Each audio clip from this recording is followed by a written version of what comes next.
Hello, everybody. Welcome to the Mangaki no Tsukai podcast in our series KINGDUMMIES. My name is Evan, and today I'm with Adam Hello, everybody. and Jesse. Hey, great to be here again.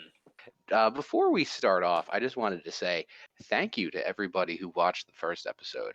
Last I checked, we were at 178 views on YouTube. Got a pretty decent amount of listens on all the other podcast apps and stuff that we published on. And it's really cool. Like I really honestly did not expect that many listens. So thank you to everybody who took who took their time to listen to this, and we want to keep it coming. Yeah, thank you guys so much, and also props to Adam because I know that he shared it around quite a good bit that first day. So good job with that too, man. Hey, thanks, guys. Just reiterating what they said. Thanks so much. Evan said we had 178 views, and before he's like, "That's 177 more views than I thought we'd have on this first episode." So really appreciate everyone taking the time and actually listening. Even YouTube says we have like 17 hours played throughout the video, which is awesome because it means that people aren't just clicking it and listening to 5 minutes and then going away. So Yeah. thanks to all of our friends. Yeah. Thanks to all the people who don't know us personally and took the time to listen. So Yeah, we got a few pretty cool comments on YouTube from other people that do videos and stuff. So we got a little bit of attention from there, which was really cool. Like I did not expect that. Like for me personally, I really expected it to be like people that we knew on social media to be just checking it out. But yeah, it looks like it was more than just that. yeah, thanks again. Thanks again for the people that commented and anybody that's listening. If you have any feedback, if you want to say anything to us, please comment. We will always check the comments and reply. All right, so let's get to it, boys, huh? We started off going through the first different arc of Kingdom. Now we're moving on to the second one. So it starts off with chapter 48.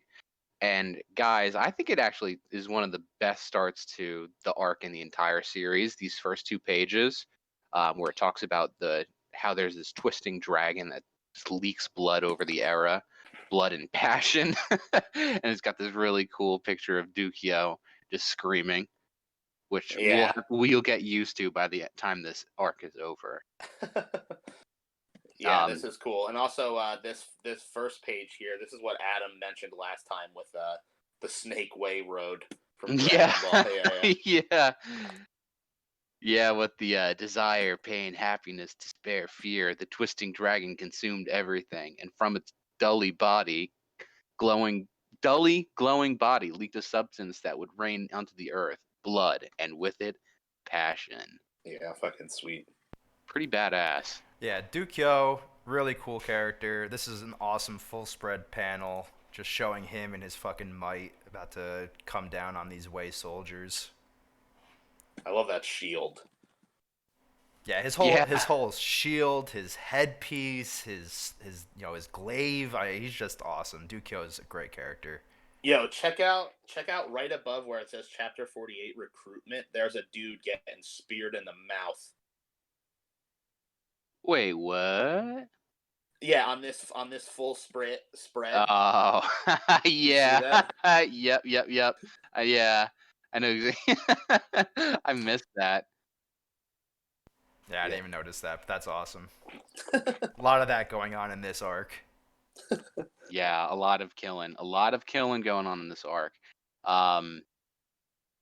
You know what? Actually, something I wanted to mention too. I remember the first time I read this, and I had no idea where the story was going. But it says on the 4th page of this of chapter 48. It says 31st King of Qin, Aisei, who would later become known as Qin Shi Huangdi.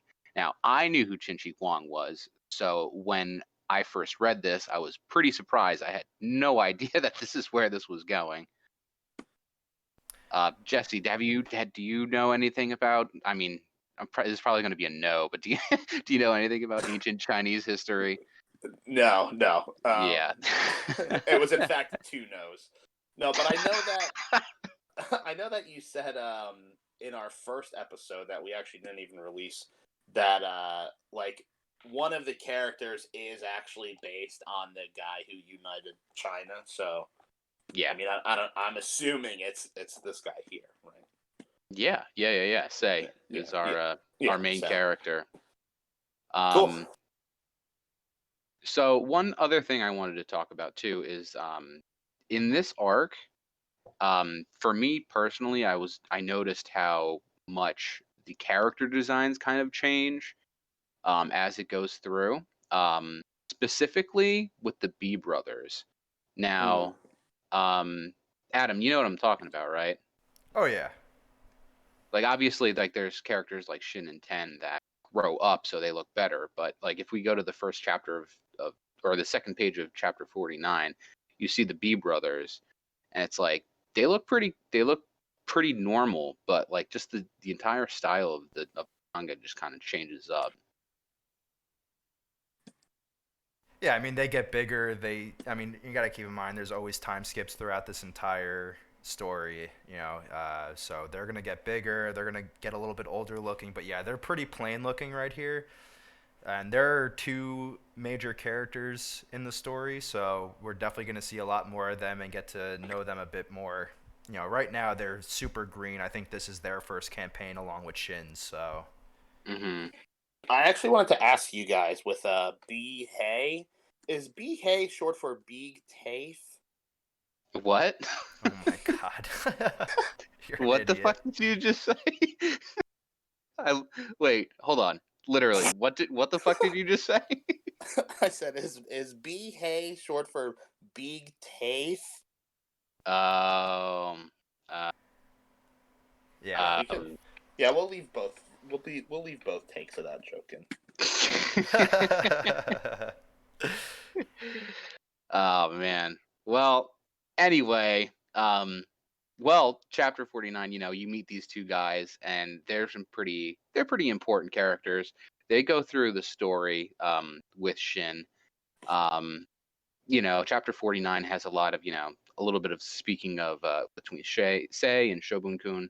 And it introduces the concept of goes, which is the 5-man squads that make up, they're like the basic unit in an army. You also meet. Oh. No, go ahead. All I wanted to say was on page 5 of chapter 49, we get a really, really cool line that I don't think I've ever really appreciated it as much as I did reading through this again. We get Shin and Bihei talking to each other. Mm-hmm. And obviously, Bihei doesn't know what Shin was doing during the rebellion arc. And he's like, "Where were you? We had a huge funeral for Hyo, and people from other villages even came. Everyone really loved him." And he's like, "You should go visit his grave." And he's like, "I'm gonna go visit his grave after I've fulfilled our dream of becoming a great general." Yeah. Mm-hmm. Mm-hmm. I actually have that written in my notes here. So I that's just wanted to point cool. that out. I thought that was like a really nice moment because obviously we aren't at that point, and I never just even considered that that's going to be a thing that happens at some point. Yeah, I mean, as the series progresses, Hyo kind of becomes less and less of an important drive to Shin. I mean, he probably still is, like in his mind, but he definitely is mentioned less and less as the series goes on. So whenever they do show that in the manga, it's going to be one of the most satisfying like loop arounds ever, in my opinion. Absolutely, I was trying to. I had something to reference to, like a One Piece thing, but I don't remember what I was actually going to say about it. Well, yeah, I have a One Piece comparison I can make about something so far. The leader of the Go that Shin is a part of, Taku K. mm-hmm. His design, like he looks like such a real person to me. You know what I mean? Kind of like Borsalino, Kizaru in fucking One Piece. Like they both look like such real people that I've seen somewhere. You know what I mean? I don't know. Yeah, I feel you. Yeah, like Taku K kind of totally looks like he could be like, just like a normal farmer or something like that. Borsellino kind of looks exactly like every single Italian man in a pizzeria ever. I was gonna say he looks such like an Italian capo, you know. Yeah, dude. You think that real? I know we're not supposed to be talking about One Piece with with the Kingdom Manga podcast, but do you think that's what he was inspired by? Like, was gangsters? Because I always kind of thought that with the pinstripe suit, Oh yeah, and it's just like the fucking look on his face. absolutely. I definitely with the yellow pinstripe suit. Yeah. Great character. Um, but I really like this chapter, chapter 49, when they talk about the Goes, because it shows all these like badass like veterans that are like like Chutetsu and Denyu, Yeah, Denyu the boy. The boy Denyu, and it kind of like paints all these badass characters that are like normal people in a bad light, because they're like bullies or whatever. But like by the end of it, they're all like acknowledging Shin, and like they're all they all recognize that he's the most badass. And also Takukei's whole shtick where his goes are always, surviving because they could just fight together rather than as like a individual units like the rest of those guys were. Like they're not glory hounds or whatever. They're just there to survive. Right, they're there to survive and make some bread for their families. We also get to meet Kyokai in this chapter. Yes, we do. Page 15 is the first panel we get to see Kyokai. Pretty wild. Pretty hype moment where Kyokai's just standing there and Shin's just like laying on the ground. Yeah, I like this character a lot, and they have some really awesome moments later on in the arc. Yeah, absolutely. Moving forward, they Takukei's go hangs out at night, and they all talk to each other, introduce each other. They keep going to the battlefield, and they see another army that's on the way to the what's the name of the city? Gon, I think it is. Yeah. They're Gon. Well, they're headed to Gon. Yeah. They're supposed to meet up with Kokugo. Yeah. They're supposed to hit Gon Castle. Yeah, actually, I'm looking at it right now. Yeah, page 14. They're supposed to all converge on the city of Keiyou, and unfortunately, the guy that is protecting Gon Castle just gets completely murked in chapter 50, page 17 by Gokei, and this is the first we're seeing of this guy. And this guy is pretty cool. His family is pretty cool too. One of his children is going to be pretty important later on. I don't want to say. Yeah, you know what? I don't want to spoil anything for Jesse, but yeah, this guy's family is pretty dope. Yeah, I wanted to point out on I think Shin, when they're talking about him, calls him they call him the star-eyed general, and Shin goes, "That sexy-eyed black dragon." Yeah. He's such a fucking idiot. Like this is one of my things that I really like about this, like the early stages of Kingdom, is how truly dumb Shin still is. Like he has like Rickyisms all the time. Yeah, absolutely. Yeah, page 17 is really cool. This sexy-eyed black dragon guy was built up and then killed right away. Instantly. Which is kind of cool. Page 17, we get this huge shot, the buildings burning in the background and everything. There's like a pile of heads off to the left here. Some of these heads look like boobs. Yeah. But it is pretty cool. I mean, that's literally a torso, Jesse. Oh! That explains it. Oh my god, Jesse. Some of these heads look like boobs. Jesse Lorenz, 2020. October 1st, 2020. But yeah, I guess we get to see, Chin's first taste of loss with this guy losing, and it really just goes to show how cool General Gokei is. Um, moving from here, they're all like, "Oh, what the fuck?" Yada yada. Shin bitches out some of what is that? Denyu's group? No, that's which I'm sorry. Do you guys remember what this guy's name is? Is that Denyu's group? No, the guy with the scar face. Yeah, No, I think isn't Denyu the big guy? yeah. Denyu is the big guy. No, I forget this guy's name, but he is important. Yeah. I'll go back and find his name. Just keep talking. Yeah, yeah. Well, anyway, everybody gets kind of freaked out when there's a 1,000-man commander coming up, and when he shows up, it's fucking our boy Heki, Yeah. who like Jesse. What did you think about this moment? I thought it was nice.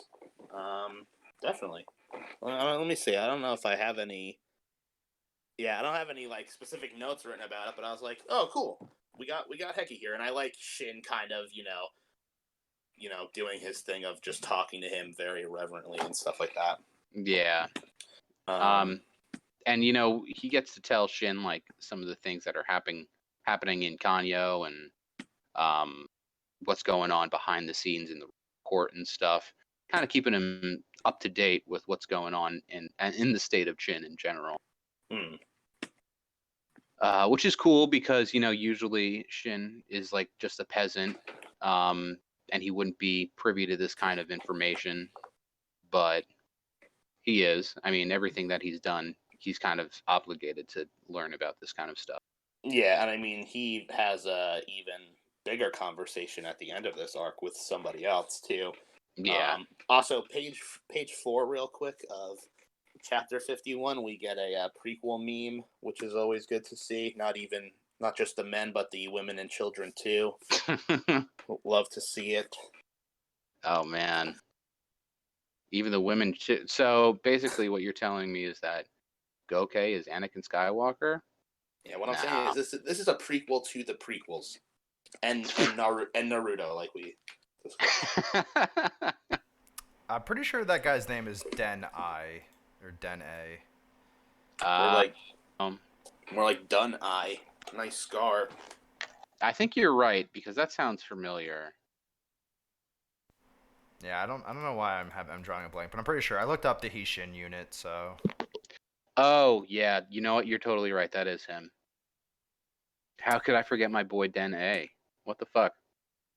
Yeah, so I wasn't really paying attention because I was Googling frantically to find this guy. I wanted to show a panel. Chapter 51, page 17, we get to see Heki, I think you guys said. And yes. We get to see that he's a 1,000-man commander, which is awesome. And this... I always saw when like the first arc, like Heki, I feel like was a little bit of a disappointment as a character because he was supposed to be one of the higher ups in Shobukun's like little retainer. Yeah. And this chapter I think really highlights that Heki really wants to prove himself and show that he's got what it takes, and it's not just the fact that he was born into a military family to get where he is, Well, actually, Oki actually mentions that later on in the arc, where he says that one of the main things about this battle, besides, winning the battle, is that Sei has a faction, and the faction it goes up against Ryofui's faction, which is completely, just dwarfs it in size. And Heki is one of the main drivers in the militaries for Sei's faction. So he needs to use this battle to like prove himself and show what he can do. Yeah, which is pretty absolutely. interesting. It's pretty interesting because he kind of, Heki has a lot of flaws. I mean, like he's a good guy, but he really kind of tries to not drop the ball a lot, and he skirts really close with disaster quite a few times in the entire series.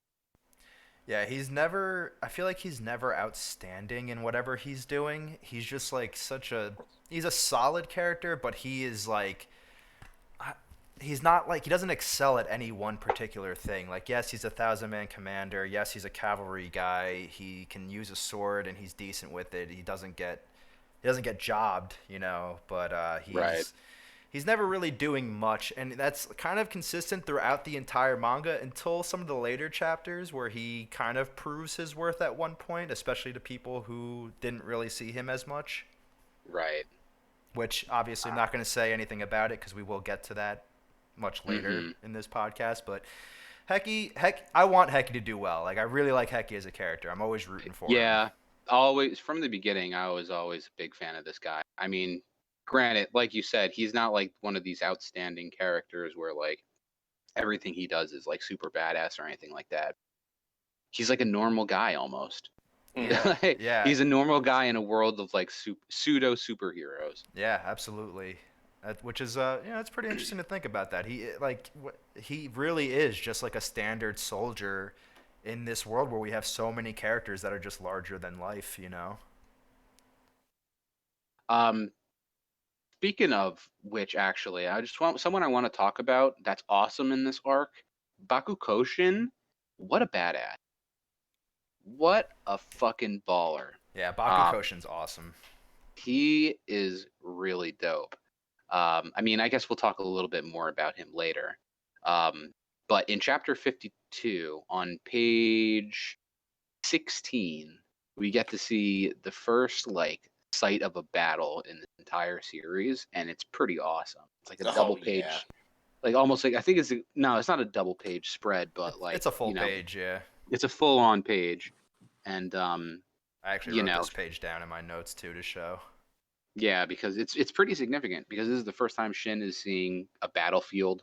Because this entire time he's had this whole idea of like, oh, I want to be a general, I want to be a general, but he's never seen what bloodshed on the battlefield looks like, and he looks pretty disturbed by it at first. I mean, granted, like there's this whole spread where you can see it looks like that's blood splattering everywhere, Oh yeah. Right. right?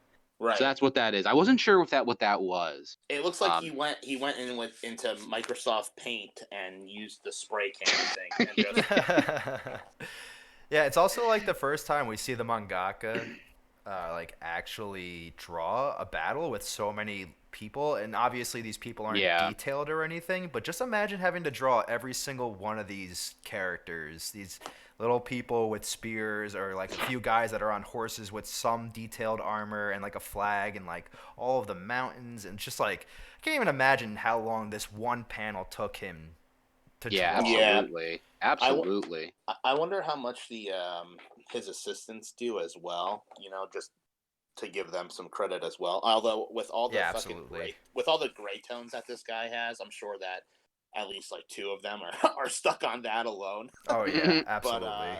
But yeah, the art again is awesome. It's so great to look at stuff like this. Well, I'm glad you think so because one of my favorite things about this whole series is all the wide battle shots. I mean, Mhm. I'm a big fan of things like Total War and like strategy games and stuff like that. So that really tickles my goose when I see shit like that. And almost every single time you see like a wide shot of these battles, the next page is gonna have like a close-up shot of some people just fucking killing each other.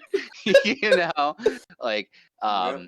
right after that scene, there's like a little bit of an arc where like a few pages where it shows Karyoten's backstory a little bit, and she's talking to the old lady, telling about how like she lived in the bandit village, and that's pretty cool because it shows a little bit of like what Ten's all about, and like what Ten's moral. Um, but after that, it goes straight into like some of the action of like what's going on in the battle, and it's just brutal, man. Page 53, chapter 53, page 6.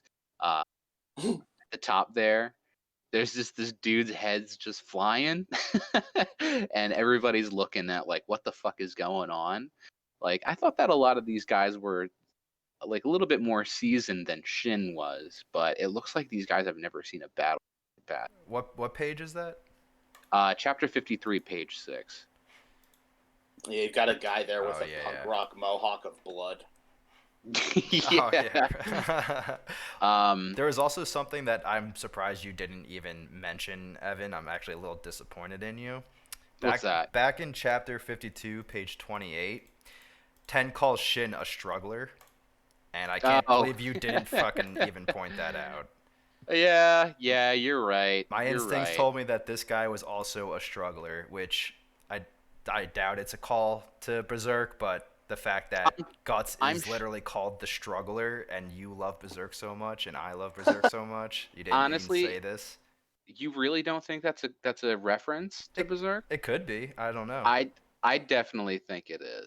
I definitely, because that's such like I mean, maybe that's like a translation thing. Maybe it's not the same like in the original Japanese, but that's like such a specific thing. I'm sure the translator, whoever typed this out, realized it like exactly as you're saying. You know, speaking of Um, that, I actually wanted to bring this up at the beginning of the episode, and I'm glad you said this. The guys that do this, the guys that have been doing this since for like 7 years now, the only reason that we even have Kingdom over here, pretty much, the turnip farmers, hmm both of them are no longer doing this anymore. They're no longer translating Kingdom anymore.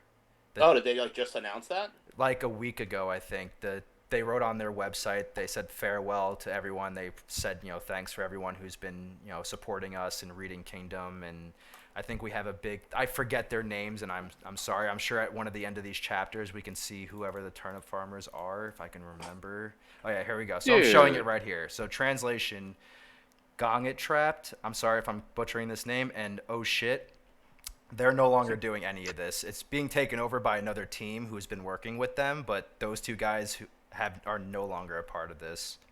damn, damn. So, That's well. I, Hats off to those fellas right, I or think we should ladies. just say thank you so much to these Yeah, two people who have been doing this for 7 years, and the only reason that we can enjoy Kingdom for so long. yeah.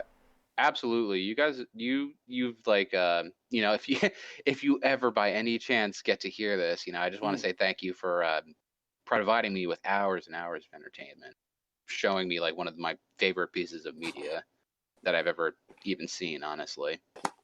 Yeah, I mean, there's no official English release for this anywhere, so yeah, thanks, turnip farmers. That sucks though. They've done it for Yeah. so long. I wonder what the story is. I mean, maybe it's maybe they're just tired of it. I mean, they've been doing it for years, so it might just be like a burnt out thing, but I'll have to look into that. Yeah, I They're mean, gonna go ahead, Jesse. they're gonna start their own podcast called King Dun. Oh man. Oh man. What were you saying, Adam? Sorry. I was just gonna say, maybe something personal in their lives, COVID. Maybe COVID is just too much, and they That have, is true. it just shit happens, unfortunately. But yeah, thanks again, turnip farmers. You guys are awesome. Good luck in whatever you're doing next. Well, I mean, So chapter 53, we get we get these heads flying and everything. That's kind of where we left off. yeah, well, yeah, chapter 53, you start to see some of the bloodshed of this battle. Um, they actually state that this is basically earlier on that this is the biggest battle of the year. So I understand why some of these guys are like shocked at the bloodshed, but I thought that a lot of the people in this army were more seasoned veterans. Like there were a few people like Shin and Kyokai who've never been to war, but I could have sworn that they mentioned that. Am I wrong about that? I don't exactly remember that. I was under the impression that most of the infantry units are just conscription guys that just like, hey, we need people, sign up, join us. We're fighting the way. Hmm. Well, regardless, I mean, they seem to be having a pretty rough time just watching all these people die. And by the time they get there, it says here that the Second Army is basically already done for. They're reduced to half numbers and they have to reinforce them immediately. Um, moving forward, um, We also see Baku Koshin for the first time. yes, we do. Yeah, Bakukoshin and his Fourth Army, or his unit in the Fourth Army. Um, Chapter 54. it starts off with a guy getting a spear through his mouth. Some really brutal stuff here, and they start to charge in. The first thing, this is Shin's, and on page 13, this is the first thing that Shin does is just jump into the lines of people and just creates a hole for his like comrades to break through into. And I think that's really cool, like this is the absolute first thing he's done in a battle, and he's already distinguished himself. Hell yeah. Do we know what this kanji means that is like above everything? There's like tons of panels with this repeating kanji. Do you guys see what I'm talking about? And like on page like 10, like when they're charging and everything, it's like really big. I don't see it translated anywhere though. Yeah, I honestly don't know. Yeah, I wonder if it's just like know. screaming or something. I don't know. That's what I think it is.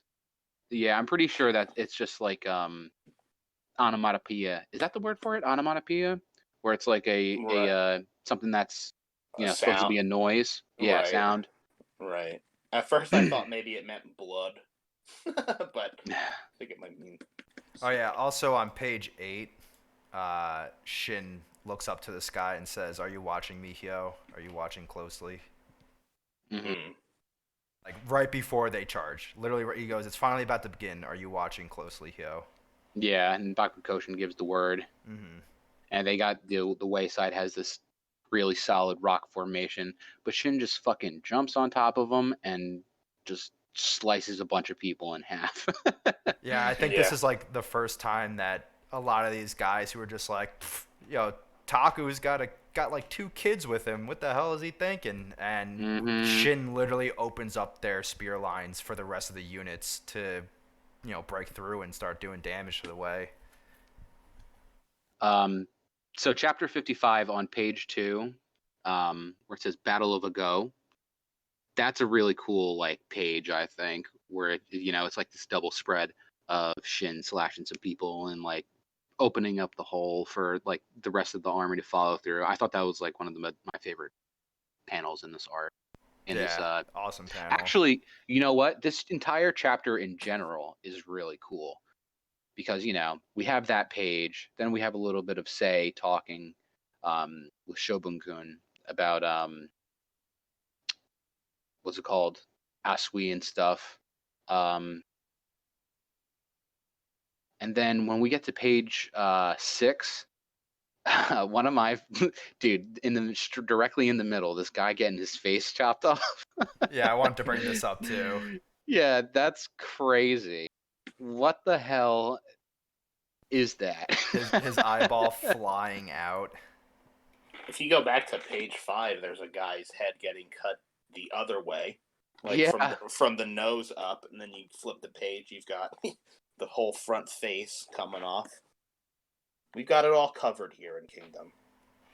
Yeah, all multiple different types of decapitation. We got them all covered. And in this chapter too, we get to see what the Takukei's Go fighting is like, where Bito is about to get killed, but he and Bihei almost gets killed as well by the same guy. But they use their advantage of working together as one unit rather than one person, which is pretty cool, I think. And then Den-A is also in this chapter, and he recognizes Shin for what he is, and he's one of like the first people to actually recognize him. Yeah, I think what else we got here? The Go like really highlights that even for people like Taku and Bihei and Bito, like even weaklings have a way to survive and get kills and work together to survive on this horrible fucking battlefield where hundreds and thousands of people are dying. I mean, the odds of them even living through this is so slim, Absolutely. So the only way to kind of get through it if you're like a normal person is to work together with the people that are around you. But the thing is, Shin is definitely not a normal person. Yeah, I mean, on page 11, we see Taku and Dene talking, and Taku goes, I thought he was a pretty strange boy. And then the next page is, but he's on a fundamental level completely different from us. Hmm. And obviously, a lot of these people who didn't know Shin, I mean, literally all of them, even Bihei and Bito who knew Shin, did not expect Shin to be this powerful and, this Yeah. game changing for the Chin army. Hmm. And you know what? Speaking of game changing, on page 15 of chapter 55, we get Shin's first captain kill, like his first officer kill. Granted, he's not really a big officer or anything like that. I don't even think this guy is named, He doesn't have a name. but he's still his first officer kill, and it's a pretty big thing, I think. Yeah, Um, absolutely. It's just if one in he's a line of many. yeah, yeah. Um, but one thing I wanted to talk about with you guys is the this arc really has a lot of hints as to what kind of a commander Shin would be. Because it's a lot of like in the later parts of the chapter, it's a lot about instinctual versus strategic. And they have a lot of stuff, where a lot of times Shin is just able to tell what's going to happen. He knows when danger is approaching. He knows, you know, like for instance, that the chariots are coming. That's kind of we're going to be talking about that in just a second here. Um, but it kind of foreshadows exactly what kind of a commander Shin would be. Yeah, here we go. Chapter 55, 17. Before anybody even can tell, Shin knows that something's coming, something bad is coming for them. And obviously Shin wouldn't be any type of like intelligent person, intelligent like strategic type. So they're clearly foreshadowing that he's an instinctual general. Yeah, absolutely. And we're going to get way more of that conversation later when him and Oki are talking to each other. And Oki's like saying, hey, what do you see? Because what you see is definitely different from what the Duke and what Goki see. Yeah. Ooh, excuse And me. I think I like on chapter like the beginning, the first page of chapter 56. I love that they always do this, where they show who's where on the battlefield, just like a quick Yeah. overview of who's got what going on. Mm-hmm. And they do this quite often. Because like not for nothing, it can get very confusing. I mean, trying to remember like, all right, who's where, who's fighting who, Oh yeah. what number army are they with? An infantry? Are they with cavalry? What commander is there? What commander's on this hill? Blah blah blah. So, we get to see that a lot with throughout the entire story. Oh yeah, totally. Because I mean, as much as like the giant shots of what like what we were talking about before, where he draws out what the armies and stuff look like, without exactly having labels and stuff like that, that can be like super super confusing. Um, so yeah, this here is pretty common throughout the story. Um, some of my favorite, honestly, things because it's exactly like you said. You really just are able to kind of conceptualize it in your head and like see who is where, and I mean, I guess where is who or whatever. But um, so I guess moving forward in chapter 56, um, Page 6 is page awesome. page 6 is fucking dope, dude. Page 6 is amazing. Honestly, it's a little bit bullshit that they were able to get out of this. Yeah, Shin was able to just. What does he even block? I guess it's like one of the swords or something from one of the chariot dudes. Or no, the glaive. Yeah, here it is. On page 5, or sorry, on page 8, it shows the guy taking a swing for Takuke and the B brothers. And Shin just stops him. But it's kind of bullshit. He almost gets his nut sliced off by one of the spinning wheels. Yeah. Yeah, okay, so it actually really doesn't make any sense because you see the way that Shin blocks the glaive and the way that he pushes the three of them out of the way. You see, like Yeah. they're getting pushed to the left. Okay, if we go back to page 6, look at where they are, and look who's on the Yeah. left of them. Mm-hmm. Literally Mm-hmm. another chariot right there. I mean, There's They're surrounded, basically. Like, they got the guy on their right, they got a guy on their left, and they got a guy coming straight in the center for them. Yeah, like, where are they going that they survived this? And where did this other chariot go? I mean, we're nitpicking this shit, but, like... Yeah, for sure. Sometimes the mangaka doesn't plan it out great. Yeah, no, I mean, as nitpicky as that is, that's a fair point. Because, like, what? Yeah, that's a fair point, I think. Because then they just basically get passed by for a hot second, and like they come and circle back around. Yeah, I get what you're saying, Adam. Is there anything else anything else you guys wanted to bring up that you thought was pretty noteworthy? Not until chapter 58. Okay. For chapter 56, I just wrote giant enemy horse, and I do have something about chapter 57. So Let's hear it.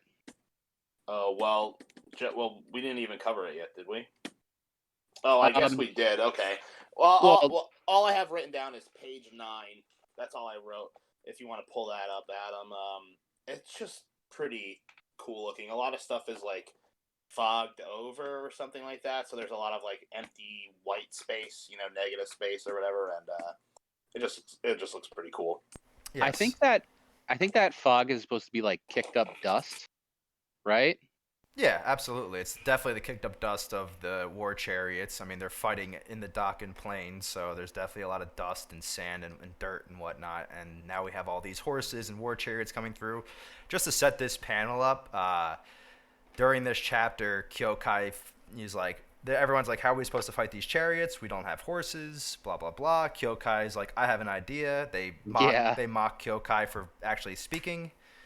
And Kyokai says, we need to make a rampart, and everyone starts piling up dead bodies and using shields and protecting themselves. I mean, literally the next panel we see, everyone there, a couple of goes together working with shields to prevent them. And even the chariot's like playing a game of chicken with them where he's running right at them, and then at the last second, he's like pulling away so that he doesn't destroy himself and his horses.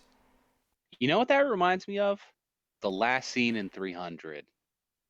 You guys remember that? No. Where you guys don't remember that? I've seen that movie once and I didn't really like it.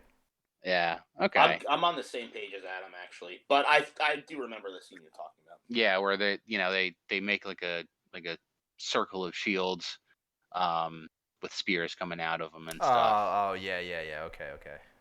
But pretty ingenious move. Kind of shows the tactical ability of Kyokai a little bit. Yeah, Kyokai is definitely smart, like right off the bat. Even though Kyokai doesn't want to actually work with anybody or speak. But like, where the fuck would Shin be if it wasn't for Kyokai? Oh yeah, in the ground. Yeah, seriously. Dead 50 times over. Yeah, Kyokai, super important character throughout this entire manga, so... Nice. Yeah, I'm already a big fan. Good, man. Chapter 58, the plan has worked out, and we see Shin hanging out on the horse. I think that's like the first time we see him on the horse, besides the fucking when they go down from the mountain folk thing. Right, and there's even a line here of like, you know how to ride a horse? Like, when did you learn how to do that or whatever? Yeah, I think we take for granted that a lot of these people, these poor people that were conscripted into this army, probably have never ridden a horse before. And when they see Shin doing it, especially some kid who's been a servant his entire life, like, what the hell? He's literally like 14 years old. Right, and these grown men are like, what the fuck? He can ride a horse? Dene's like, what? You can ride a horse, kid? Yeah, he says it, page 5. You can ride a horse, kid? Mm-hmm. He's like, what the fuck are you doing?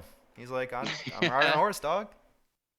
And don't they mention, like, it's like, aren't you, like, I'm pretty sure in, like, historical context, you were not allowed to ride a horse, like, just straight up. Yeah, like, Bakukoshin's unit says it a bunch, like, there's a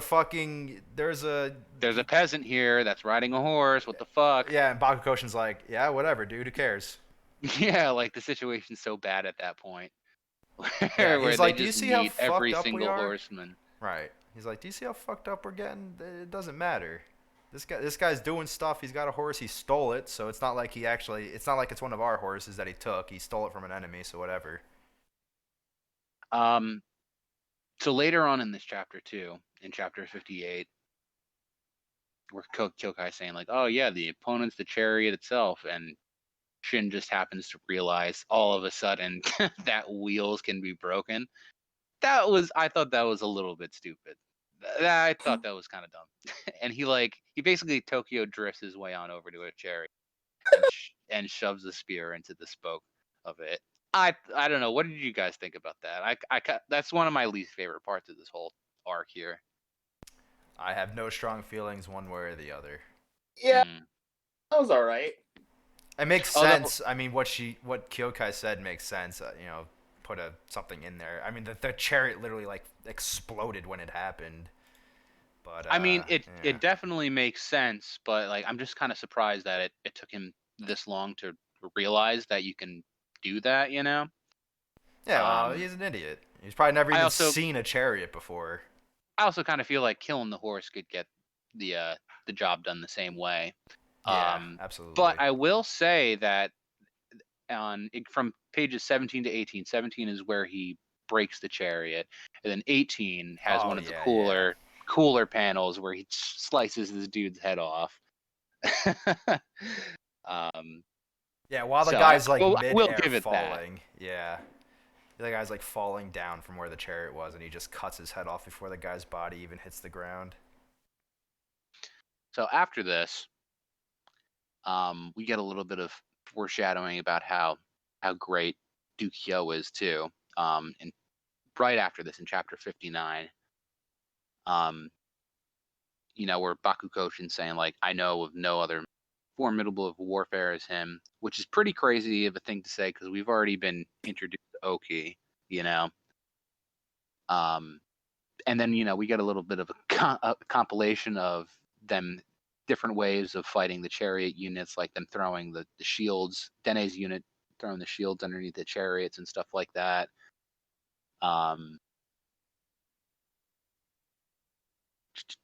What do I have here? Oh, yeah. I mean, there's really not too much going on in this chapter, except, I mean, obviously Keiyou figures out somehow, like he's able to cut through the fog of war and tell that there's been some upheaval on the side of the battle where Shin and his unit are. So he sends his cavalry out on that side to kind of set the blaze for the rest of this battle. And that's kind of like Keiyou's thing, he's able to ascertain where a fire is starting and how to, fan those flames of battle. So he sends the 4th Cavalry in to do just that. And in chapter 59 on page 12, we get this badass shot of a bunch of his cavalry units coming to kind of, reinforce Shin's location. I thought that's a pretty cool chapter or panel, Yeah, we get Shin on a horse. We get the Bihei and Bito brothers, and just like coming out of a cloud of dust is the Chin cavalry. Yeah, and they're all like, "It's the cavalry." Yeah, then the cavalry just like murks a bunch of Wei infantrymen. Yeah, and it seems like Bakukoshin kind of gets it immediately. Like he doesn't know who Shin is, obviously, or anything like that, but he kind of glances over at everything. He's able to tell that what these people have done here is what kind of spurred Keiyou into moving into position. And while Heki is here and he's saying like, while Heki has a good head on his shoulders and everything, he doesn't understand that the Duke's ready to the reason the Duke sent these cavalry over is to just start fucking shit up and turn the tide of the battle. So moving on to the next chapter, they're advancing and not really too much is happening. I mean, the chariots and stuff fall back. But on the last 2 pages, you get to see Kyokai killing people for the first time. Oh, yeah. yes. Yep. And and Kyokai just slashes off. like look at that. She doesn't even slice them and they're completely off. Like it looks like, and this the second guy here, he's not even completely sliced in half. Is you know what I'm saying? Yeah, she like cuts the front of him, and he like folds backwards. Hmm. Yeah, she saves Bihei. The three panels leading up to this, 15, 16, and 17, where like when I first read this, I was like, damn, Bihei is dead. He's dead. No Yeah, way he he's dead. survives this. And then Kyokai, who hasn't been doing really much, Yeah, like as but far as the fighting. Kyokai's had some. Kyokai's had some really good ideas, Right. but like like you said, they haven't. You haven't seen anything of what Kyokai can do, like with a blade or anything like that. Right. I mean, if you really think about it, the two people getting mocked the most throughout this entire lead up to this campaign were Shin and Kyokai, just because they're kids and they're literally the most formidable people on the field for the Chin at this point. Obviously, besides the cavalry units and whatnot, but like for infantry, Yeah, they're clearly the two strongest right out the gate. yeah, and I mean, while you're completely correct, but I have to just say too that like Den A and Den Yu and all those like some of these people, like you get to see them a little bit later, and they're nothing to sneeze at either. Like they do some pretty cool stuff too, like both in Mm-hmm. this battle and in the fight, where they kind of come in clutch and save Takukei's unit. Um, but yeah, I mean, yeah, it's like you said, those two are like they're everybody's shitting on them because A, they're rookies. B, they're basically fucking kids. They're Yeah. basically child soldiers. Yeah, you're not But wrong they, though. Denyu and Dene are definitely deserve credit, and they definitely get credit throughout the rest of the manga. I mean, yeah, like we said in the first episode, there's so many minor side characters that get a lot of screen time and praise because they are awesome. And when we get to the Hishin unit stuff, like that's when we really get to see the highlights of those minor characters. yeah, and I can't wait to reread that stuff because it's so good. Yeah, when Um, I was looking at the wiki page for the Hishin unit, and I was like, oh man, I forgot about all these cool characters. Oh man. mhm, Oh, I can't wait to reread this and talk about this certain character, these two yeah, brothers, or like, oh man. or yeah, man. What And but chapters is that around? Much later. yeah, I forget honestly. Like I don't think too much later. Like it's in a few arcs, but There's three um, characters in particular that I'm referencing, and we won't see the two brothers that I'm talking about until much later. are you talking about the Archer boys? Yeah, I'm talking about the Archer boys. Yeah. And then I'm also talking about one of Conky's boys. Oh yeah. That's an awesome character as well for sure. Um, so I guess like all right. Moving forward from here, they're able to get within sight of the Wei army lines without them noticing the guard unit noticing them, right? So this is at the like kind of towards the end of chapter 61, uh, where he tells Bakukoshin tells him like, "Hey, you can ride. Come fucking join us." And on page 16, it kind of shows like this is where like the culmination of the arc, I think, where they say, oh yeah, Shin, just fucking go. You don't need to worry about us anymore. We completely understand that you're not the type to belong in a squad. Aren't you gonna become a great general of the heavens? And I think that kind of has been a theme throughout this entire arc, where like, yes, it's super important to have these squads, but there are just some people that are just so like head and shoulders above everybody that they can like transcend that. You know what I mean? Yeah, absolutely. I mean, they talk about that to great length at a certain again when Shin is talking with General Oki, he really realizes like, yeah, generals really are the reason that all of these people are dying, and they like the reason we're warring is because of these generals, and everyone else around them is kind of nothing compared to them. Mm-hmm. Like that, like everybody else is definitely obviously super important, Right, but right. Not to but take the away from generals them. are the impetus for everything that happened. Right, and it's not to say that the generals are looking at the. I mean, there are certainly generals that look at their men like, yeah, whatever, you're fucking trash and fodder. But there's definitely generals like Dukyo Yeah. that really understands that these people dying are not just dying in vain; they're dying to become sacrifices for the greater good and for the victory of Chin. Right. Now, granted, in I just want to point out too, in the context of this series, that makes sense. In real life, that's a little fucked up. Oh yeah, but, absolutely. but I mean, we're talking about shonen manga here, so yeah, Right. totally agree with you.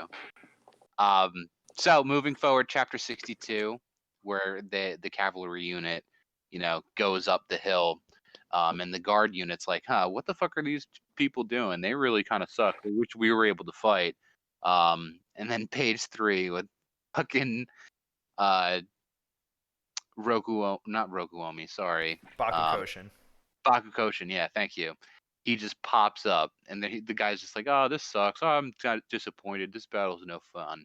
And Bakukoshin just comes up and just starts murking these people. Um, they don't even notice for a while. Like they're saying, "Oh yeah, it's a small Shin unit," and they bring out this guy. I want to talk about this guy, Ko Regan, this archer dude. For such like a named and like distinct looking character, he kind of gets bitched out within like what is it, 2 or 3 chapters? He gets jobbed for sure. Yeah, Oh he yeah. definitely gets jobbed. And I mean, like he kind of wounds Bakukoshin, and they have the repeating crossbow unit that wounds the cavalry. But Shin's just able to just fucking kill this guy like pretty quickly. He slices his torso in half. And I mean, granted, he kind of gets a kill shot off on Bakukoshin, which really sucks. Really fucking sucks because he's one of the best characters in the beginning of Kingdom, in my opinion. And I would really have loved to see like where he would have gone. Yeah, it would have been really cool to see him and Shin, because I'm sure Shin would probably catch up to this guy. Yeah, But absolutely. But it would have been really cool to see him and Shin standing neck like toe to toe, like as equals after this whole campaign.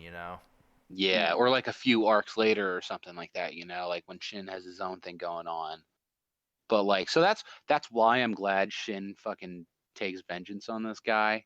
But at the same time, I was kind of disappointed in how it was done.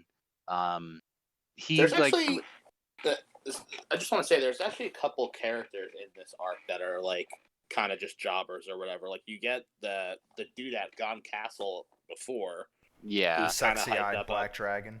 right? Yep, yep. Kokugo, like he's like built up for a couple pages and then like he's killed right away, and then we get it again with this archer guy, and then we get it again later on with Shuki and Maki. Oh yeah. Right, like the like same exact thing. So for sure. just wanted to point it out.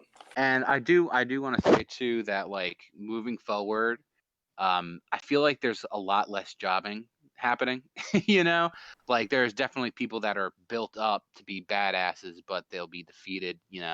But it's not going to be so easy to just kill them. Yeah, there's definitely like I feel like in these early campaigns we're gonna get a little bit more of that, especially with all of the characters you just mentioned, Ko Regan, Shuki and Maki, the sexy-eyed black dragon guy, kind of Bakukoshin. I don't really think he gets jobbed. He just kind of unfortunately dies. Well, you know who does. You know who does though is Kyugen. The guy who fights. Right. He's yeah. He's almost the jobber in that fight. You know what I mean? Yeah. So yeah, for sure.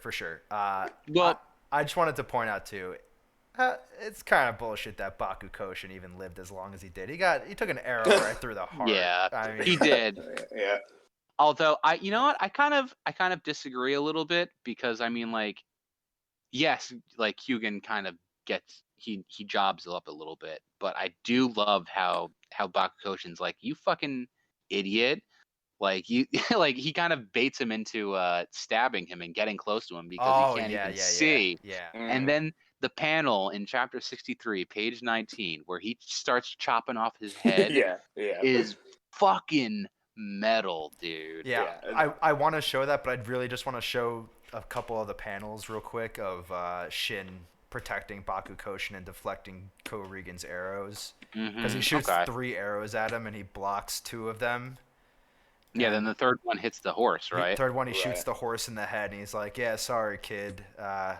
Unfortunately, you ain't going to reach me if your horse is dead. And the horse the fucking horse perseveres after being shot in the brain. Yeah, And and they he- mentioned that. Who says it to him? Who is like, man, your horse must have fucking loved you, right? Bakukoshin says it to him. Yeah. He's Yeah. he's He's like, like, you must be a badass if this fucking horse is like able to summon a final burst of strength for its rider. right, to summon a final burst of strength for the sake of its rider. That is what makes a good war horse. If you are ever to become the master of such a horse, then you should send it off with not sadness, but with pride. That's what Ugh. Bakukoshin says. Awesome fucking line right there. Dude, rest in peace, Bakukoshin. But yes, then Kyugen comes up to Bakukoshin, straight up stabs him. He's like, "Yeah, just so you know, I was actually a warrior on the front lines." And he's like, "Oh, you fucking You dummy! fucking idiot. You thought you were?" He's like, "You call yourself a warrior? What a joke!" He's like, "You walked up to a blind man and stabbed him, and now I can fucking kill you because I can't see you, but I can touch you." Yeah. And then we get this awesome picture of Bakukoshin just stabbing him through the neck. Great fucking this is- panel. Dude, we got a I think Jesse, you mentioned Hereditary in the last episode. This also kind of fucking reminds me of Hereditary. When the spoiler alert for that movie, when the mom chops her own fucking head off. Oh my god, with the piano wire while she's like floating Yeah. in the air. Ugh. Yeah, for some reason this panel here gives me those vibes. With the piano wire, isn't she just like stabbing her neck with her own fingers? No, Yeah, I thought it was no, it's piano wire. some or kind of it's wire. like something. She was like sawing her neck with some kind of wire. Oh, dude, I totally like saw that wrong. I literally saw her just like stabbing at her neck with her like nails or whatever.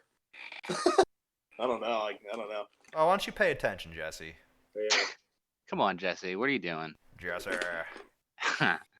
Well, okay, moving forward from here, they kind of kill each other. And it shows, it flashes over to the other Takukei's unit and shows Kyokai, and everyone's like, what the fuck is going on with this person? Like, Kyokai's just dashing up and above everyone, just slaughtering people. Going from there, Shin gets a little bit of a lesson of like what courage and recklessness is. We also By, get a little bit he's- of foreshadowing too. Not sorry to cut you off. No, yeah, go on. I think it's important to point out that Kyokai even says at some point, "I'm out of breath, so I'm gonna leave the rest to you." For sure, yeah, that's a pretty important thing about Kyokai's abilities.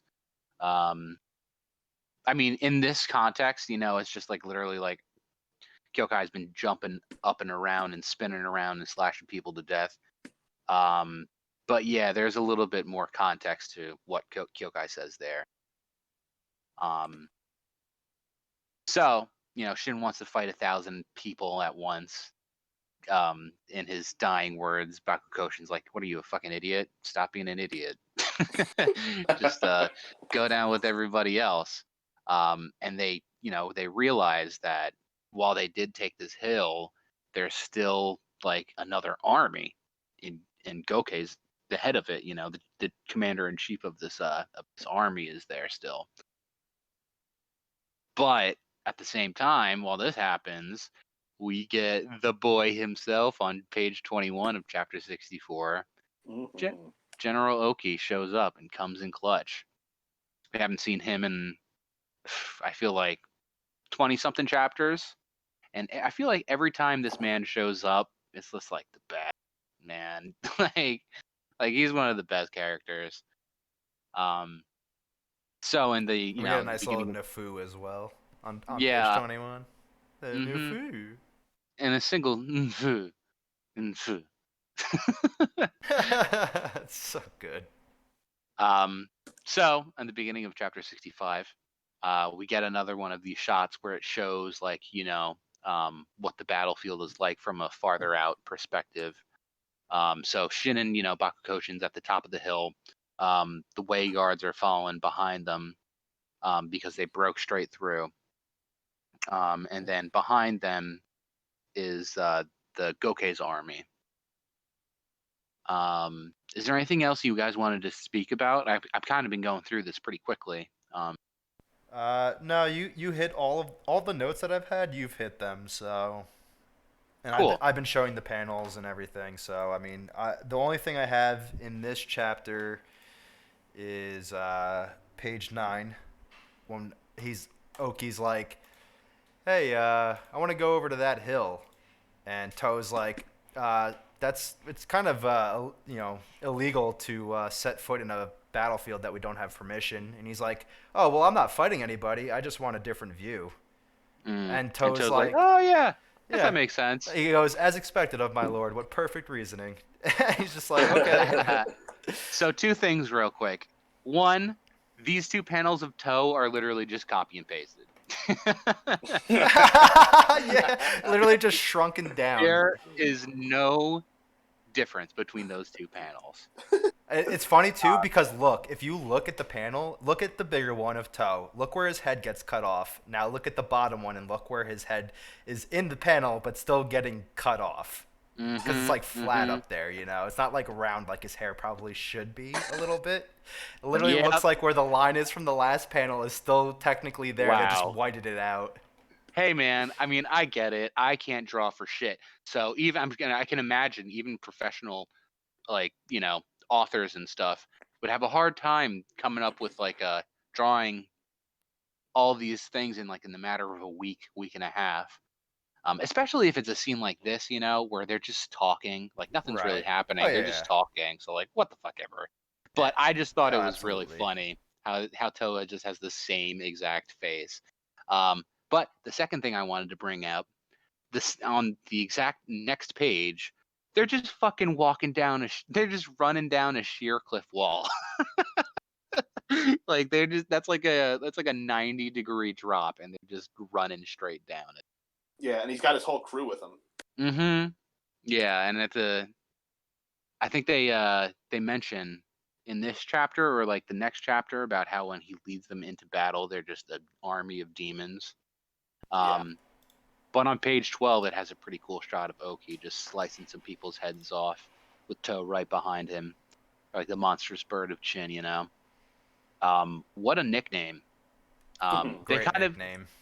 I forget if they went into why he has that nickname just now, or I mean already, but it's a pretty cool reason. But we'll get into that, later when it comes about.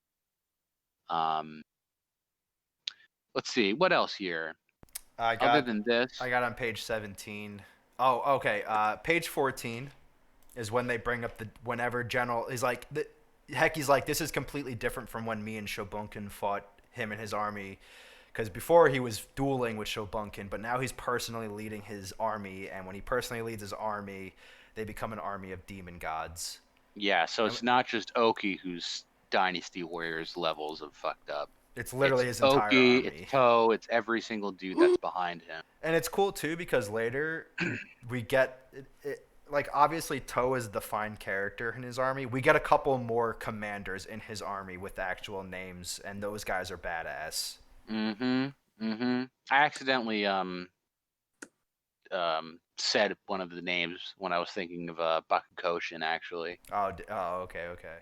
Yeah, Kabaku Koshin totally could be a guy in Oki's army. He totally has that aesthetic and that like crazy fucking demeanor to him. He looks exactly like Rokuomi. Yeah, absolutely. Yes, absolutely. Yes. That's like I said Rokuomi and I like couldn't think of what his name was, even though I've said his name like 50 fucking times already on the podcast. And then on page 17, we get a nice picture of Oki just appearing on the hill that Shin and Baku Koshin are on, and Shin like sees him and he's like, "What the fuck?" And they have their little conversation, and in the next chapter on page 7, like obviously Oki's not actually that big, but like his presence and just Shin can tell that this guy is not to be fucked with. Right. Even though he tries fucking with him, and he quickly gets Shin, the main character, quickly gets bitched out. On page 11, Oki's got his glaive to his neck, and it's just like, you know that you're basically dead, right? Like, you know where you are, right? You know who you're talking to. Yeah, Oki makes a joke. He's like, "Yeah, Shobunkun's my lover," and he's like, "What?" And he's like, nah, that's just an Oki joke. And I'm like, oh, okay. And then Shin kind of challenges him, and he's like, you've been standing on the brink of death for a while now, kid. And his glaive's just at his neck, and Shin was like, what the fuck? When did that get there? Which I'm pretty sure is the first time anybody's gotten the drop on Shin like that. Besides, like in the first arc, like what's his name? The swords guy. Saji? I fuck. Yeah, I think that's his name. Besides that guy, this is the first time Shin's like actually come. Yeah, absolutely. It doesn't really happen often for Shin. It does happen sometimes later in the manga. Like I said, there's definitely a few times where Shin is taking out of commission, but this is like one of the first times. I mean, it's to be expected. Generoki is, as we said in the last episode, top 3, top 2, possibly even the strongest person alive in China right now. Mm-hmm. Yeah, absolutely. I wanted to say, I guess it's like alluded to a couple times that people's like spirit and strength or whatever like is measured by size. Like on page 7, where you're talking about how Shin sees Oki and he's like huge and stuff like that. Yeah. That's like kind of that kind of pops up a couple times, like when enemies will pop up and they're like enormous or something. And I think in the last arc, I think it's when Shin is fighting Muta. I think it's Sei or Ten is saying that like, oh, Shin like looks bigger now or something when Shin starts taking the offensive on him. So that's something I picked up on. That's an interesting little pickup, Jesse. Yeah, Bihei and Bito also say like, or Bito's like, Shin, did you get bigger since I last saw you? And it was only been a few months. And Bihei's like, what are you talking about? And he's like, I don't know. Shin just seems more grown up now. Mm-hmm. But I think my biggest takeaway for chapter 66 is it talks about instinct versus strategy, which is a pretty big theme throughout the rest of the series. It's people who can just naturally feel what the battlefield is like when they're in it versus people who can see the big picture of what a battlefield is like. I think some of the panels here on chapter 67, page 2 with Keiyou. Adam, I think you actually had sent this picture with the text bubble removed in the chat, right? Yeah. Because I was like, hey, should I use this as a thumbnail picture? And what? Yeah. If so, what should I put? KINGDUMMIES inside the text bubble or the thought bubble? Yeah.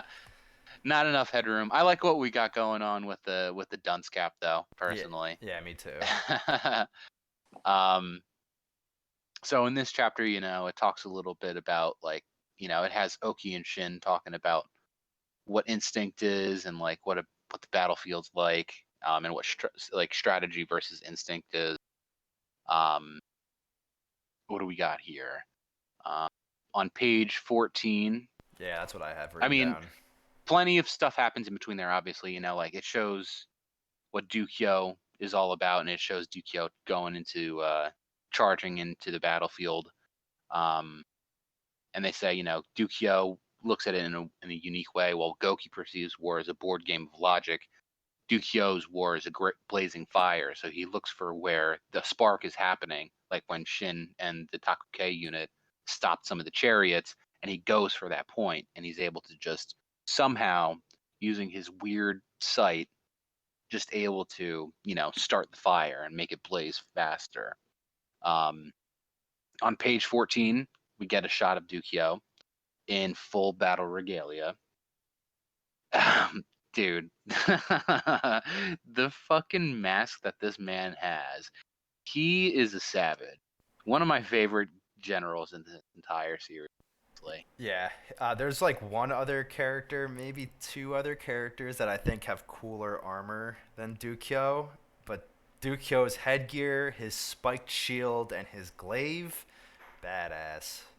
Honestly, looks just real badass. What else, guys? Was there anything that I skipped out on that you wanted to talk about? Not particularly for this chapter, but I want to point out again, whenever they show Keiyou yelling, they have his teeth pointed to an edge, Yeah. Yeah. and The just like spittle. the spit strands in his mouth, like they're just like, yep, this guy is just screaming at people. And you know what too? In the next chapter, I believe it is. Um, well, first off, in the next chapter, Shin has the realization um, that he's been talking to like a great general. Like this isn't just some fucking guy that Oki is. Like Oki is like the real deal.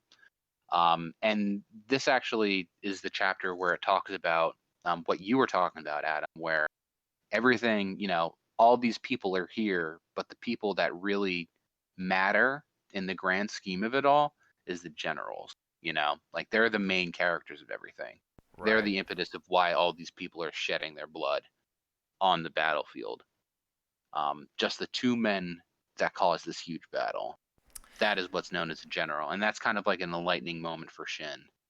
Yeah, page 7 of chapter 68 is when Shin's like, come to think of it, I've been speaking with the general, and that page, the bottom panel of Shin looking up at General Oki, just look at the size difference. I think they drew him Yeah. bigger here again, because look how big his horse is. Look Yeah, his horse is massive. He's like an elephant. There's no way his horse is that big. Well, honestly, though, I mean, keep in mind, Shin is still pretty fucking young at this point, and horses are pretty goddamn big. Yeah, I I know, actually, but like, I actually drove by a horse the other day, and I was like, God damn, look at that fucking thing. You let that thing around children? You know what I mean? Like that thing could just easily just kill everybody around it. Um, And also, if you took Oki, where he's sitting on this panel, where he's sitting on this horse, he's like taller than the horse is. Yeah, seriously, it's crazy. Oki's fucking huge on that panel. So that's definitely, attributes to what you were saying too, Jesse, where people are that are more important and more powerful are just bigger. I Um, like in this chapter, I think it's Toe or maybe it's Oki. One of them's like, yeah, the Duke has that same power that Oki has. Yeah, it's Oki. He's like talking about Duke's just straight up destructive power of being able to run through people leading the charge, and his soldiers become even stronger because of it. And I think mhm. one of them, Toe or Oki, says like, yeah, the Duke soldiers are actually stronger than my soldiers. Yeah, on page 13 of chapter Yep, 68, that's what I was gonna point out. he says to stand before Dukyo to stand before his entire army, and like this, what the hell? Like, Yeah, it draws it dude, really cool. these guys look demonic. Like these are the good guys. Yeah, you know? yeah. I like that all of their helmets, like his personal army, kind of match his shield and his Yeah. mask. Yeah. And also kind of, I don't know if it's supposed to be fire, but it looks more like lightning coming out of their Yeah. mouth and eyes. I think that's supposed to be just like lightning And or then like I don't know honestly. we got the same page. Next panel is just like a waste soldier like pissing out of his head, pretty much. Like look how much sweat's coming down. That man is pissing out of his eyeballs. It's just like he's like, well, I'm dead here, huh? Oh man. Well, Yeah. what's another really cool thing about this whole like section where like it shows how intimidating the Duke and his forces are, but at the same time it shows how important the strategic type of generals are too, because even though the Duke is carving a bloody path in the way lines, they still get ground down. Before, actually, real quick, before we talk about that a little bit more, um, on 68 chapter 68, pages 17 and 18, where this guy's just like, huh, you aiming for the weak links, you cowards, you fucking blah, blah, blah. And then Heki's like, oh my God, this is going to be a big fight. And then his Shin just pops up and slices this dude's neck out. Yeah. I thought that was a pretty funny moment. Like when I was rereading this, I actually laughed at that. But yeah, so even though Dukyo is a badass and his soldiers are badass, at the beginning of the next chapter on page 3, the tactics that Gokei is using have already whittled down his unit to half their numbers, which is pretty wild. Pretty wild. We also get introduced to Shuki and Maki, who we were talking about. Jesse, you were talking about them a little bit before. How they kind of get a little bit chopped pretty quickly too. Yeah, I do love their faces though, both of them. Yeah. Is Yeah. that supposed to be like scars around that guy's eyes? It looks like burns. Yeah, I Yeah. was to say burns as well, but I'm not entirely sure. Could just be like birthmarks too, just like blemishes on his skin. Also Yeah, in this chapter 69, Oki talks about how the one that stands at the top of the military in Sei's faction is Heki, because he's young, he's loyal, and he needs to show like his true worth. Or else if he doesn't, or if he jobs it, then his Sei's faction is already pretty weak, especially in comparison to Ryofui's faction. Um, they're pretty much gonna lose even more power. What do you guys think about that? Because, he's obviously the king. He hasn't been coronated yet because he isn't of age. But what do you guys think about the power struggle so far? I guess, Adam, you know a little bit more about it because you've read this. Yeah, I mean, Uh, I know what's gonna happen, and I know who. I can't really say much. I know who is important to a size faction, but I feel like it becomes less of a prominent thing once him and Ryo Fui actually clash. I can't really say anything because I feel like I'm gonna spoil stuff for Jesse. Yeah, that's the tricky thing with this podcast. I Is agree trying with to, what Heki's saying, or I'm sorry, what Oki's saying. Though, yeah, like Heki is super important. Again, we've talked about this. Heki's very important, especially to Sei and to Shobunkun. He's clearly the only character in Shobunkun's squad who is given a name and given lines, given panels, and throughout the entire manga, he is definitely important for Heki to get up there and get military achievements and become a general. But I think it becomes a little less important. But yeah, for sure. He's still pretty prominent, but he's not as important as Oki's saying for right, this part just here. because of the knowledge that I have of who is on Sai's side in the later chapters, I feel like it's way less important. In this arc, whole kind of thing, like the king and everything going on at the castle and everything, it really takes a back seat. Like I think when Yeah. Oki brings up Ace here, this is like the third or maybe only second time we've seen him in this whole arc. So Yeah.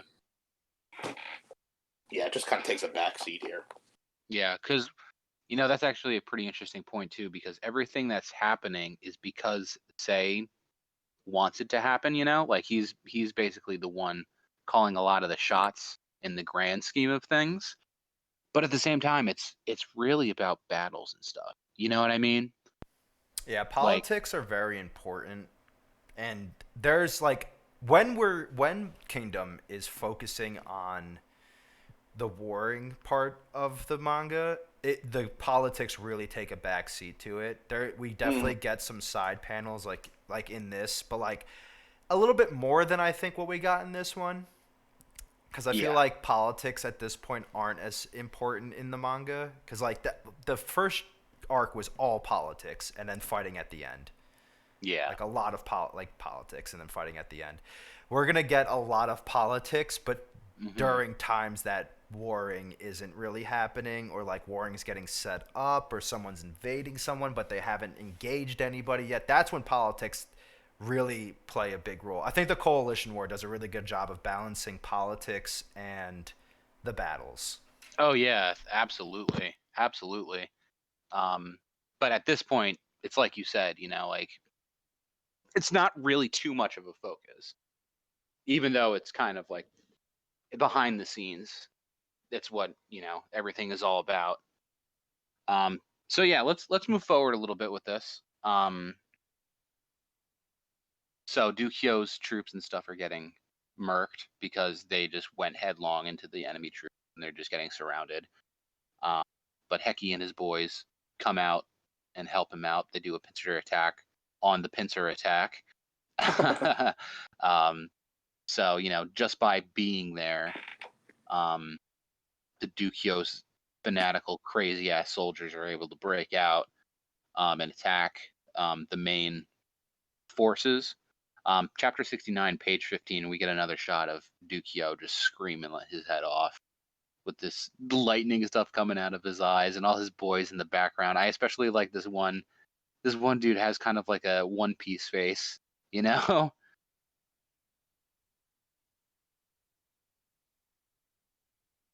Which one? The one that's directly to the right of his head. The one with the teeth clenched? Because there's like 5 Yeah. heads there directly to the right Yeah, of his sorry. head, Evan. sorry. Yeah, the one with his teeth clenched. I could see that like Oda drawn it on a face like that. Yeah, for sure. Now we got these two guys. A little bit of foreshadowing. Where it's like, it shows that these two guys are saying like, oh yeah, we'll split the credit between, for this kill. And then directly underneath that is Shin. Yeah, and then this really like, obviously this is basically the end of this arc for the most part. They kill Shuki and Maki.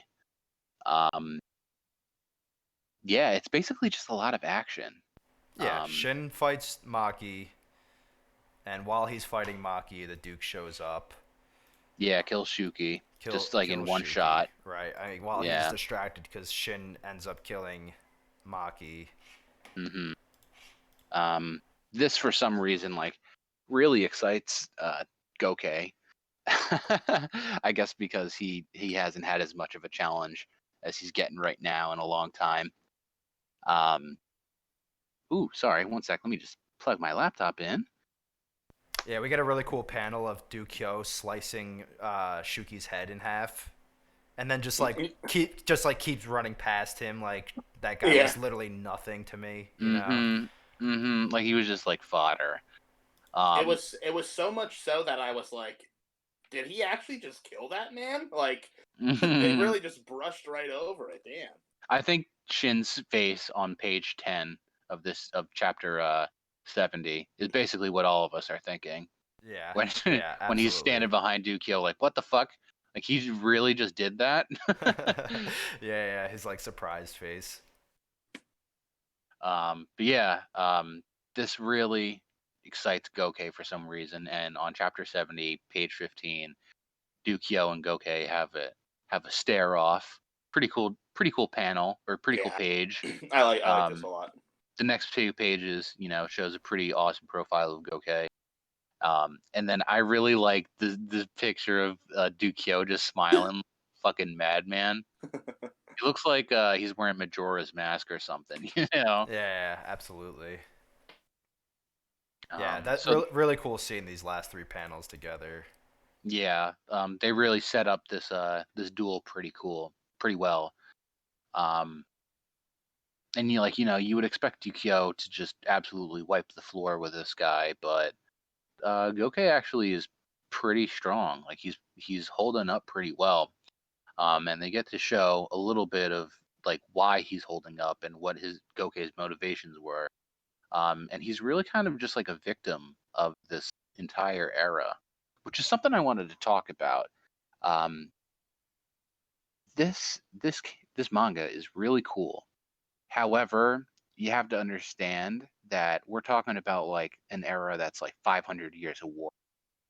Shit has not stopped, and that's pretty fucked up to think about, warfare has not stopped every spring and autumn for 500 years, and society really reflects that with how bloodthirsty everything is. In chapter 72, it shows what Gokei's childhood looked like when his city is just completely destroyed, and there's piles of skulls and stuff everywhere, and like bodies piling up, and his hair is going white and everything like that. And like, but the thing is, that's like not an uncommon sight in this era. I think actually Dukyo mentions it. He's like, yeah, I bet. Like later on, he's like, I bet where is this? Let me find the page. Yeah, here we go. Gokei tells him that he was actually the prince of his own like kingdom, like a small little kingdom, and like he tells him the story, but on page 12, Dukyo's like, yeah, I just hear whining of a loser. The elimination of small states is the natural order of this chaotic era, which is pretty wild. What do you guys think about that? Like, that's, while yes, I guess, like other people have gone through that, like that's still pretty a bad thing to happen. And like the Duke just being like, huh, you kind of suck. Like, what the fuck? You really think you're the only one who's had to deal with this shit? Huh?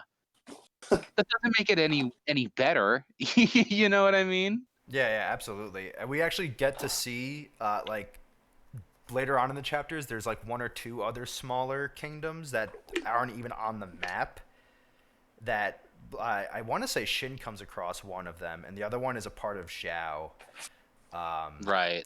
Right. Because like a couple of those guys are important. But the one that Shin comes across, he and Kyokai save a bunch of them, and then they, I think, die or something. But they're like they were a part of a smaller kingdom that got reduced to just being a small village hiding in this forest. And it's just the nature of this era, as you said. It's just eventually all of these smaller kingdoms get sucked up into these bigger kingdoms. I mean, if I go all the way back, I can show. I think like at the beginning of this arc, I think on like page 48, chapter 48, page 3, there's a map of China, and it shows. It's the first time we get like a full map of China, and it shows the different warring nations like Chu and Zhao and all of that, and you see how big these land masses are and how big these kingdoms are, and like this guy Goki, who is from a kingdom called Jia. It must have been like a city and Right. like some outlying areas. That's it. And it got. And what the hell are they going to be able to do against Right. a thing like a country like Chu? And even a country like Wei. I mean, Wei is so small. I think it's the second smallest or the smallest kingdom. I'm pretty sure it's the second smallest. Yeah. Right. And it's literally surrounded by Zhao, Qin, Chu, and I think one other kingdom to its right. So like this. I'm looking at it now. They're surrounded by Qin, Chu, Han, and Han. Zhao. Yeah. Right. Yeah, so like that, even Wei, it's kind of amazing that Wei is still standing where it is because of first off the fact that it's touching 4 other kingdoms, and the second, it's just so tiny. So like you think of that, and then you think of something like this guy's kingdom, Jia, whatever, how you pronounce it. Like you said, it was probably literally just that one castle, maybe a few villages surrounding it. Like they were. Yeah, like how the fuck are they going to be able to survive? But I like that Duke's like, hey, look, I get it. It sucks, but this is a dog-eat-dog world, and your kingdom wasn't going to last, and you're not the only person who's been dealing with this horrible fucking tragedy that's, plagued the country of China for 500 years. Suck it up, buddy. Yeah, suck it up, buddy. Suck it up, buddy. Left out. So, after they have that little exchange, the next chapter is really, or the next panel is really cool. I'm sorry, page 13. He says, "Come, Goki. My name is a great general. I shall send you on your way to the other side." One thing too that I really like to think about too is that this entire time Shin is watching this. Shin is like getting firsthand tickets to what 2 great generals fighting each other and what their debates on what their philosophies are. So he's able to talk to Oki, he's able to watch Gokei, and he's able to watch Dukyo go at it. Like that's a pretty big thing, because it shows development of what Shin's idea of being a general means. They have their last strike against each other, and on page 16 of chapter 72, Dukyo slices through Gokei, and I really like this panel because it's like the moment that his glaive goes straight through him. Yeah, this is the Gundam moment. Yeah, absolutely. This happens a lot in this manga where like someone slices someone. I mean, we saw it with Shuki when Duke sliced his head. Uh, Mm-hmm. where you just see a line in the person and then like a weapon kind of coming through them on the other side of their body, and the next couple panels is Shuki literally, or I'm sorry, Goki, half of his body just falling off the horse. Mm-hmm. Mm-hmm. But this is a great like a nice big panel of just like, oh man, it's happening. Mm-hmm. So, you know what? Another thing too I wanted to mention in the next page, I do like that Keiyou isn't just he like kind of, gives respect to Gokei. He's saying like, "Oh yeah, this is a pretty impressive blaze, buddy." Um, Yeah, really cool. because his strategies were top notch, and he actually was able to put up a decent enough fight against Keiyou, which is like pretty badass. Keiyou is one of the more powerful people.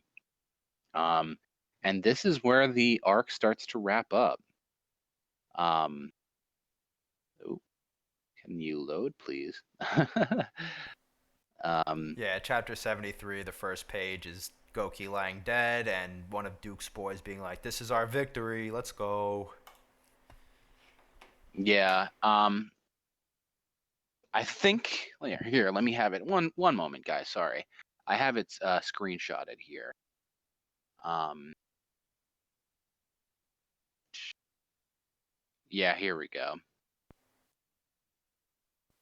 Are we going? Yeah, sorry. Here we go.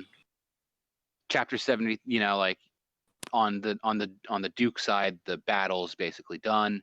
On the other side of the battle, on page 5, it shows Oki basically ending the battle. He's like, "Yeah, guys, you wanna keep going?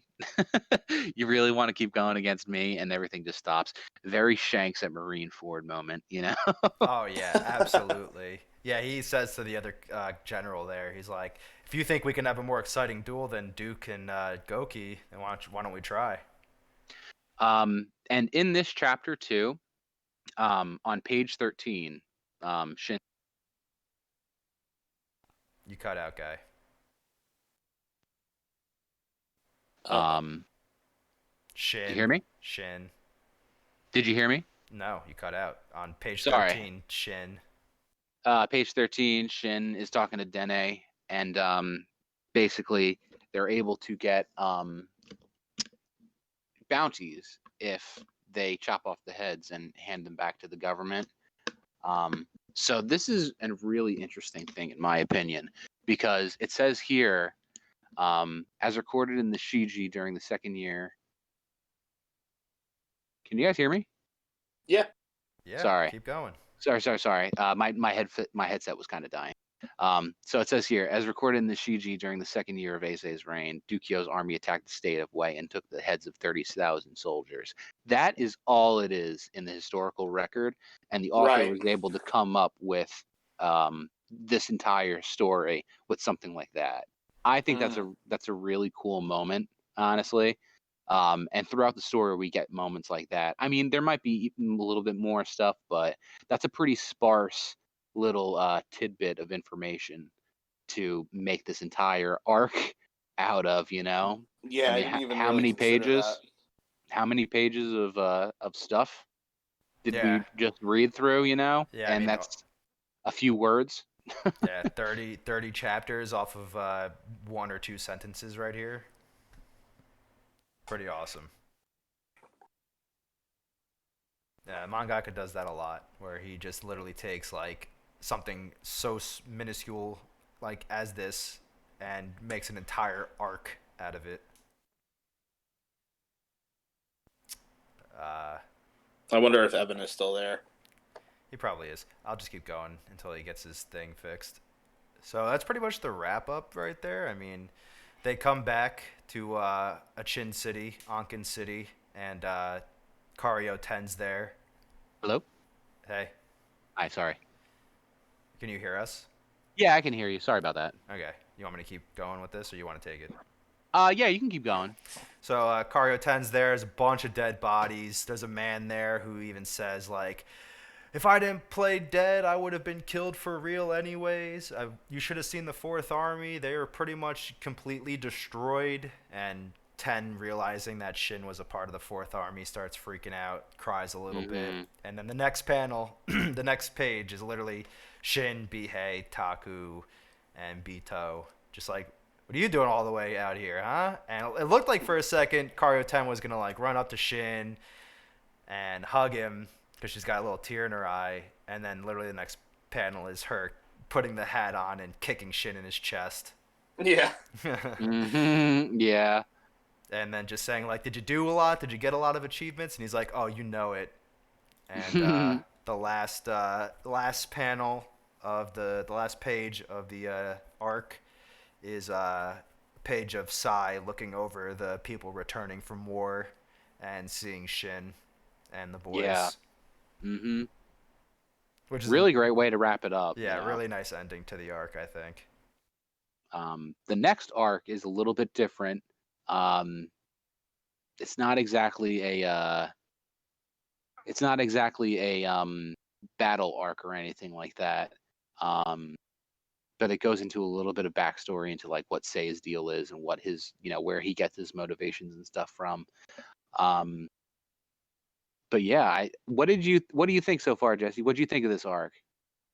This arc was really good. It was like an obviously super huge epic battle. I think I liked the first arc a little better just because, I mean, it was almost twice as long. So, I mean, I don't know if that has anything to do with it, but there was just a bit more like moving parts. Like, this was a grand battle. The first arc maybe felt like a bit more of a grand story. Even though it was like, I don't know.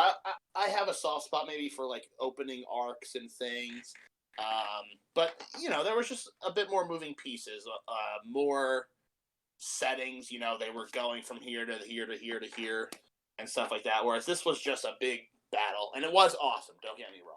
Yeah, no, I get you. So like, yeah, I totally get that. Where like, the last arc that we went through, was more like, it was definitely more story driven. This was more, showing what battles and stuff and like kind of establishing what the combat's got to be like, in my opinion. Yeah, the first arc was more of a journey. That's like the easiest way to kind of put it, I think. Okay, well, you'll definitely like the next arc then, because it's definitely a little bit more of what you're talking about. How about you, Adam? I always think that the first arc's the weakest arc. A lot of world building goes on in the first arc, and I love the first arc because it sets up the stage for everything else that is to come in this manga. I will say that this arc is probably the weakest campaign arc because it is it's very short. Very short. It's less than 30 chapters, and it really does focus on. It kind of just focuses mostly, I feel like, on the Duke, and also just giving Shin more of an idea of what warring and what generals are like. But I think there's a lot of really cool things in this arc that really sets up Shin going forward, especially his achievements that he got in this battle, because they give him credit for a lot in this battle. I mean, he was pretty important. Without him, like, where would it have gone? And you got to keep in mind, they gave him the general's head to bring back, so he's getting credit. I was about to say that. Kyugen's head, right? Yeah, so he gets the credit for killing Kyugen, I believe. Yeah. I was about to say that. Well, all right, guys. So what's the next thing that we're reading? Right. So, okay, I have the arc list in front of me. So we have Escape from Zhao arc, which is a backstory arc. It's only 7 chapters. So after that, we have another arc that goes from chapter 80. So that goes 74 to 81. Then we have 82 to 100. So we can do 74 to 100. Yeah, that's probably for the best. Or 74 to 107, because the chapter after that is 101 to 107, and then the one after that is 108 to 173. Let's go to 107 then. Yeah, let's just go to 107 then. Yeah, okay, totally. So we'll do 74. So that's 3 arcs. That's Escape from Zhao, Assassination Plot, and Training arc. Yeah. Yep. Absolutely. And then after, okay. Yeah, that's probably for the best, in my opinion. Yeah, because then that sets up the next one, which we might have to split into two since it's almost 70 chapters. But we'll Yeah, see. we'll see. We'll talk about it for sure. Yeah, this Um, episode was probably pretty long. I'm surprised actually we talked so much about a short arc here. Yeah, absolutely. There's a lot of detail, you know. Yeah. Well, Yeah. and on that note, then, yeah, we're definitely running a little bit over. So yeah, we should probably end this. Anybody listening, thanks for hanging on with us. Again, this has been Mangaki no Tsukai, and we hope to see you in the next episode. Bye, everybody. Bye, everyone. Take care.